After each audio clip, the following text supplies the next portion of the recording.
So a question I want you to ask yourself today is what spousal conflicts you might have within your household.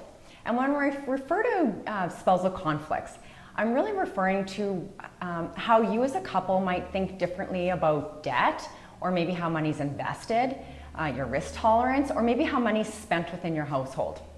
This is one of the key questions that I ask people when developing a financial roadmap. The reason why it's so important is that you can't get to a common goal or financial freedom or wherever you need to go if you're not on the same page with regards to financial topics.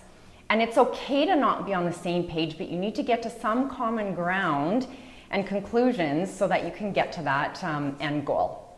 And it's interesting because when this topic comes up around the boardroom table and I ask the question, spouses tend to answer for each other.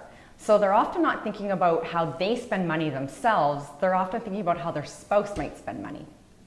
So if one spouse, for example, is irrationally spending money and not really paying attention to the budget or cash flow management or having that end goal in mind, and the other spouse is a saver, those really conflict. And as the conversations go on and I'm listening to couples talk, often what also happens when they're not on the same page, especially with cash flow, is that the other spouse tends to start resenting the other person and might even make decisions resenting that person. And this is just you're not gonna go anywhere. So you really need to talk this out, get to a common goal before really, getting there. I often also see the family unit, which includes the children, not being on the same page. I strongly advise you get your kids involved in your goals.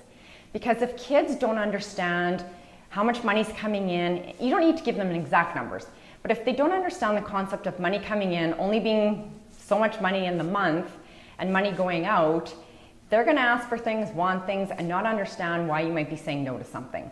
So if you have a family cottage, or maybe you allocate your resources to a family trip every year, they really need to understand this if you're saying no to other things on a monthly basis for the kids. So I really recommend you get the family unit involved on the goal setting and really discussing what you're doing on a cash flow management basis on a monthly basis so that the whole family unit's on a common goal to get to your family unit towards a common end.